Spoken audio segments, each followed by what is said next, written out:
So hello everyone, welcome to One Education Services. I am educator Rashmi Sharma. So ਜਿਵੇਂ ਕਿ ਆਪਾਂ ਨੇ ਕੱਲ ਇੰਗਲਿਸ਼ ਦੀ ਬੇਸਿਕਲੀ ਇੱਕ ਸੀਰੀਜ਼ ਸ਼ੁਰੂ ਕੀਤੀ ਹੈ ਜੋ ਕਿ ਆਪਣੇ ਆਉਣ ਵਾਲੇ ਜਿੰਨੇ ਵੀ ਪੰਜਾਬ ਦੇ ਪੇਪਰ ਨੇ ਜਿਨ੍ਹਾਂ ਦੇ ਵਿੱਚ ਇੰਗਲਿਸ਼ ਪੁੱਛੀ ਜਾਂਦੀ ਹੈ ਉਸ ਦੇ ਲਈ ਬਹੁਤ ਬੈਨੀਫੀਸ਼ੀਅਲ ਹੋਏਗੀ। ਸੋ ਕੱਲ ਆਪਾਂ ਨੇ ਬੇਸਿਕਲੀ ਇੱਕ ਟੌਪਿਕ ਸ਼ੁਰੂ ਕੀਤਾ ਸੀਗਾ ਜੋ ਆਪਾਂ ਨੇ ਟੌਪਿਕ ਦਾ ਨਾਮ ਸੀਗਾ ਸਬਜੈਕਟ ਵਰਬ ਐਗਰੀਮੈਂਟ। ਤਾਂ ਅਗਰ ਤੁਸੀਂ ਇਸ ਦਾ ਪਾਰਟ 1 ਹੈ ਜੋ ਨਹੀਂ ਦੇਖਿਆ ਤਾਂ ਡਿਸਕ੍ਰਿਪਸ਼ਨ ਦੇ ਵਿੱਚ ਲਿੰਕ ਹੈ, ਤੁਸੀਂ ਪਹਿਲਾ ਪਾਰਟ ਸਮਝ ਕੇ ਉਸ ਤੋਂ ਬਾਅਦ ਇਹ ਅੱਜ ਦੀ ਵੀਡੀਓ ਹੈ ਜਿਹੜੀ ਤੁਸੀਂ ਦੇਖ ਸਕਦੇ ਹੋ। ਅੱਜ ਆਪਾਂ ਉਸ ਦਾ ਹੀ ਸੈਕਿੰਡ ਪਾਰਟ ਹੈ ਜਿਹੜਾ ਬੇਸਿਕਲੀ ਉਹ ਕੰਟੀਨਿਊ ਕਰਾਂਗੇ।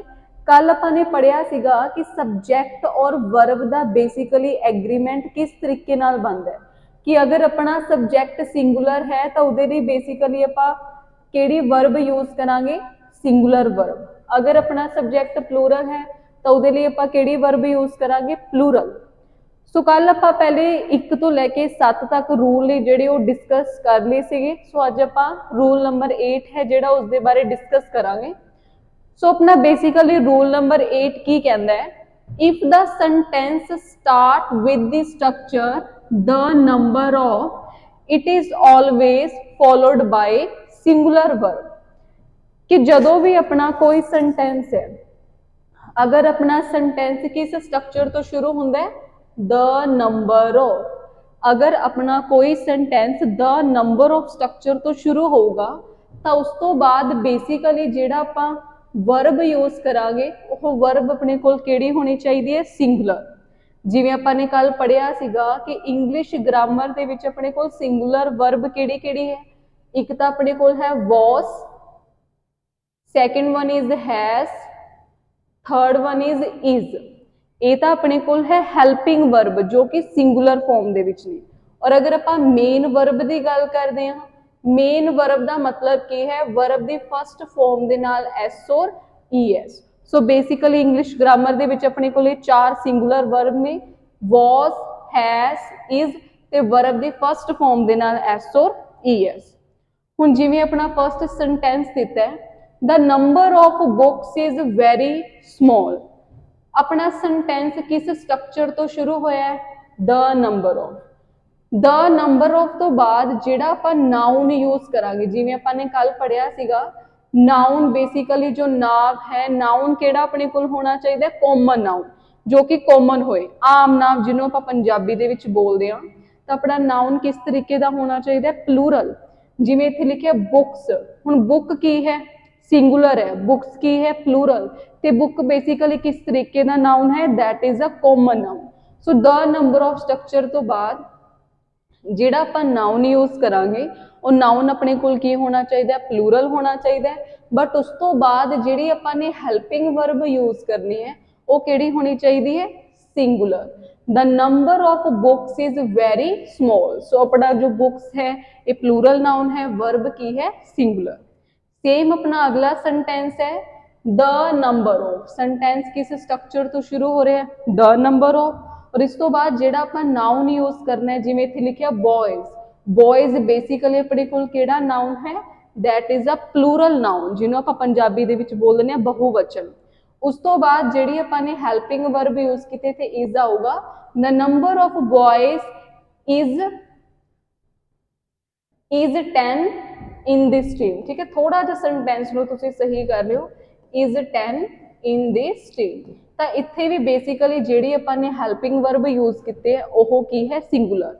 सो बेसिकली अपने कोल जदों भी आपां ये the number of structure use करांगे उस तो बाद नाउन अपना की आना चाहिए, प्लूरल आना चाहिए। ते जिहड़ी आपां वर्ब यूज करांगे वर्ब अपने कोल किहड़ी आनी चाहिए, singular. So this is our rule number 8। So next चलते हैं आप रूल नंबर 9 ते। सो रूल नंबर 9 की है, rule number 9 is, if the subject begin with a structure a number of. कि अगर अपना जो सेंटेंस है वो किस स्ट्रक्चर तो शुरू होता है, a number of, it is followed by plural verb and plural noun. कि अगर अपनी कोई भी स्ट्रक्चर है वो बेसिकली किस तो शुरू होंदी है, अ नंबर ऑफ। अगर कोई भी सेंटेंस अ नंबर ऑफ तो शुरू होंदा है तो उस तो बाद जिहड़ा अपना नाउन होएगा ਨਾਉਨ ਆਪਣੇ ਕੋਲ ਕੀ ਹੋਣਾ ਚਾਹੀਦਾ ਹੈ, ਪਲੂਰਲ ਨਾਉਨ। ਤੇ ਜਿਹੜੀ ਆਪਾਂ ਨੇ ਹੈਲਪਿੰਗ ਵਰਬ ਯੂਜ਼ ਕਰਨੀ ਹੈ, ਹੈਲਪਿੰਗ ਵਰਬ ਵੀ ਆਪਣੇ ਕੋਲ ਕਿਹੜੀ ਹੋਣੀ ਚਾਹੀਦੀ ਹੈ, ਪਲੂਰਲ। ਜਿਵੇਂ ਆਪਾਂ ਇਸ ਤੋਂ ਪਹਿਲਾਂ ਕੀ ਪੜ੍ਹ ਕੇ ਆਏ ਹਾਂ ਕਿ ਅਗਰ ਆਪਣਾ ਕੋਈ ਵੀ ਸੈਂਟੈਂਸ ਹੈ ਉਹ ਦ ਨੰਬਰ ਆਫ ਤੋਂ ਸ਼ੁਰੂ ਹੁੰਦਾ ਹੈ, ਸੋ ਦ ਨੰਬਰ ਆਫ ਤੋਂ ਬਾਅਦ ਆਪਾਂ ਨਾਉਨ ਦਾ ਕੀ ਯੂਜ਼ ਕਰਦੇ ਆ, ਪਲੂਰਲ ਯੂਜ਼ ਕਰਦੇ ਆ। ਬਟ ਜਿਹੜੀ ਆਪਣੀ ਵਰਬ ਹੈ ਉਹ ਕੀ ਸੀ, ਸਿੰਗੂਲਰ। ਬਟ ਇਸ ਕੇਸ ਦੇ ਵਿੱਚ ਆਪਾਂ ਨਾਉਨ ਵੀ ਪਲੂਰਲ ਯੂਜ਼ ਕਰਾਂਗੇ ਤੇ ਵਰਬ ਵੀ ਆਪਣੇ ਕੋਲ ਕਿਹੜੀ ਆਏਗੀ, ਪਲੂਰਲ ਵਨ। ਜਿਵੇਂ ਇੱਥੇ ਲਿਖਿਆ a number of books are missing, so a number of ਤੋਂ ਆਪਣਾ ਸੈਂਟੈਂਸ ਕੀ ਹੈ, ਸ਼ੁਰੂ ਹੋ ਰਿਹਾ ਹੈ। ਆਪਣੇ ਕੋਲ ਨਾउन ਕਿਹੜਾ ਹੈ, ਪਲੂਰਲ ਹੈ, ਤੇ ਆਪਣੇ ਕੋਲ ਵਰਬ ਵੀ ਕਿਹੜੀ ਹੈ, ਪਲੂਰਲ ਵਨ। ਜਿਵੇਂ ਨੈਕਸਟ ਸੈਂਟੈਂਸ ਹੈ a number of people have decided to protest against the law। Again ਆਪਣਾ ਸੈਂਟੈਂਸ ਕਿਸ ਤੋਂ ਸ਼ੁਰੂ ਹੋ ਰਿਹਾ ਹੈ, ਅ ਨੰਬਰ ਆਫ, ਤੇ ਆਪਣੇ ਕੋਲ ਬੇਸਿਕਲੀ ਨਾउन ਵੀ ਕੀ ਹੈ, ਪੀਪਲ। ਪੀਪਲ ਕਿਸ ਤਰੀਕੇ ਦਾ ਨਾउन ਹੈ, that is a plural noun. और उस तो बाद अपने को जिहड़ी वर्ब है हैव, सो हैव अपने को किस तरीके की वर्ब है, प्लूरल वर्ब। सो अगे जिन्ने भी अपने आने वाले रूल्स होंगे बेसिकली इसी स्ट्रक्चर के उपर बेस होंगे। सो अगर अपना सेंटेंस अ नंबर ऑफ तो शुरू होगा, अपना नाउन की होएगा प्लूरल, ते अपनी वर्ब भी की होएगी प्लूरल। और इस तो पहला अपने पढ़िया कि अगर अपना सेंटेंस द नंबर ऑफ तो शुरू होंदा है तो अपने को नाउन केड़ा आएगा, प्लूरल आएगा। बट अगर आप वर्ब की गल करते हैं, वर्ब की होएगी अपने को सिंगुलर। आई होप कि तुहानू समझ आया होएगा। सो नैक्सट वन है that is the rule number 10। सो अपने को रूल नंबर 10 की है, the subject many a is always followed bye singular verb. इस तो पहला जिवें आपां ने इस तो पहला एक रूल पढ़िया सीगा कि अगर अपना कोई भी सेंटेंस है उहदे विच अगर आपां स्ट्रक्चर यूज करते हैं many, several, few and both, तो बेसिकली सारी स्ट्रक्चर तो बाद जिहड़ा अपने कोल नाउन हुंदा है वो आपां की यूज करते हैं, प्लूरल। ते अपने कोल वर्ब भी आपां किहड़ी यूज करते हैं, प्लूरल वर्ब। हुण इस सेंटेंस दे विच डिफरेंस की है कि अगर अपना सेंटेंस किस स्ट्रक्चर तो शुरू हुंदा है, मैनी, अगर तो just sentence they which many word लिखे है फिर तो अपना जो नाउन होएगा नाउन किस तरीके का होना चाहिए, प्लूरल। बट अगर अपना सेंटेंस प्रॉपर किस स्ट्रक्चर तो शुरू होता है, many a, so it is always followed by a singular verb. So अगर अपना सेंटेंस मैनी ए स्ट्रक्चर तो शुरू होगा तो उस तो बाद जिहड़ी बेसिकली आप वर्ब यूज करांगे किस तरीके की होनी चाहिए, सिंगुलर। जिवें इत्थे लिखिया है many a man was drawn in the sea. So sentence किस तो शुरू हो रहा है, मैनी है, तो आप हैल्पिंग वर्ब भी इत्थे किहड़ी यूज करांगे, सिंगुलर। ठीक है। अगर तुहानू सेंटेंस दे विच कल्ला मैनी वर्ड गिवन है तो आपां नू उस दे नाल ए नहीं गिवन, तो उस जगह के उपर आपां की बोलांगे, मैनी फ्रेंड्स बोलांगे। हुण इत्थे आपां मैनी फ्रेंड्स आर बोलांगे। ठीक है, इत्थे मैनी फ्रेंड्स आर बोलांगे। बट अगर इत्थे लिखिया है मैनी ए तो इहदी जगह ते आपां की बोलांगे, मैनी अ फ्रेंड, और हैल्पिंग वर्ब आपां किहड़ी यूज करांगे, इज। सो ये डिफरेंस है जिहड़ा तुसीं याद रखना। सो नैक्सट चलते हैं रूल नंबर 11। सो अगर तुसीं पहली वीडियो नहीं देखी, पहली वीडियो नू देख के ही तुसीं इस वीडियो नू कंटिन्यू करियो। सो नैक्सट वन है rule number 11। So rule number 11 की है basically, if two subject are joined by with, along with, as well as, the verb will act according to the first subject। हुण basically इस rule दे विच की कहा गया है कि जदों भी आपां दो सब्जैक्ट ने, दोनों सब्जैक्ट अपने कोल की होने चाहिए ने, डिफरेंट। फॉर एग्जाम्पल मैं इत्थे लिखिया Rohan and sorry as well as his friends. So इस सेंटेंस दे विच अपने कोल पहला सब्जैक्ट किहड़ा है, इस सेंटेंस दे विच अपने कोल पहला सब्जैक्ट कौन है, रोहन है, ते दूजा सब्जैक्ट अपने कोल की है, हिज फ्रेंड। और इस स्ट्रक्चर नूं आपां ने किस दे नाल कंबाइन किया है, एज वेल एज। आपां इत्थे एज वेल एज भी यूज कर सकते हैं, या आपां इत्थे लिख सकते हैं रोहन विद हिज फ्रेंड्स, या आपां लिख सकते हैं Rohan along with his friend.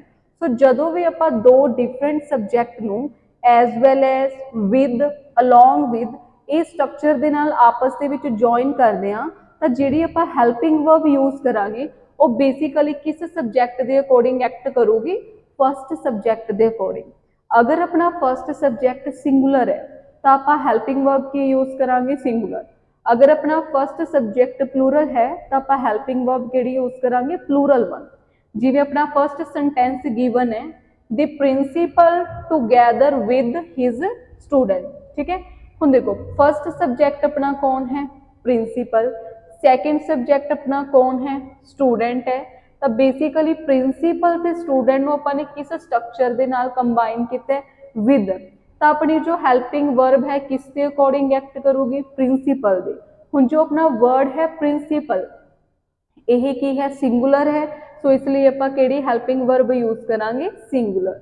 The principal together with his student was seeing the final match. Next sentence है, the students together as well as the principal। हुण अपने कोल पहला सब्जेक्ट कौन है, स्टूडेंट है। सैकेंड सब्जेक्ट कौन है, प्रिंसीपल है। दोनों को किस स्ट्रक्चर के नाल कनैक्ट किया है, एज वेल एज। सो अपनी वर्ब है जो हेल्पिंग वर्ब किस के अकॉर्डिंग एक्ट करूगी, फर्स्ट सब्जेक्ट के अकॉर्डिंग। हुण स्टूडेंट्स की है, प्लूरल है, सो इसलिए इत्थे आपां किहड़ी हेल्पिंग वर्ब यूज करांगे, प्लूरल वन। सो जदों भी बेसिकली आपां दो सब्जेक्ट को कंबाइन करने with, along with, as well as, तो उस जगह के उपर जो अपनी हेल्पिंग वर्ब है वो हमेशा किहड़े सब्जेक्ट के अकॉर्डिंग एक्ट करूगी, फर्स्ट सब्जेक्ट के। अगर अपना फर्स्ट सब्जेक्ट सिंगुलर है तो आप हेल्पिंग वर्ब भी की यूज करांगे, सिंगुलर। अगर अपना फर्स्ट सब्जेक्ट प्लूरल है तो उस जगह पर आप हेल्पिंग वर्ब भी की यूज करांगे, प्लूरल वन। आई होप तुहानूं इत्थे तक समझ आया होएगा। सो बेसिकली अपने रूल इत्थे खत्म हो जाते हैं सब्जैक्ट वर्ब एग्रीमेंट के। उस तो बाद तुसी बेसिकली एक रूल याद रखना है, that is a rule number 12। हुण देखो रूल नंबर 12 अपने को बेसिकली की कहता है, if any structure start with it is high time. अगर किसी भी सेंटेंस दे विच कोई भी सेंटेंस की जो शुरुआत है वो किस स्ट्रक्चर तो होंगी है, इट इज़ हाई टाइम, या फिर इट इज़ हाई टाइम की जगह पर होर सिंपल की लिखा हो सकता है, इट इज़ टाइम।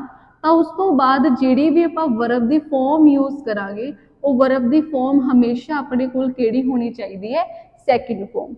जदों भी किसी सेंटेंस की शुरुआत है वो किस स्ट्रक्चर तो होंगी है, इट इज़ हाई टाइम या फिर इट इज़ टाइम। उस तो बाद हमेशा आपां वर्ब की किहड़ी फॉर्म यूज करांगे, सैकेंड फॉर्म। जिवें अपने कोल फर्स्ट सेंटेंस गिवन है, इट इज़ हाई टाइम,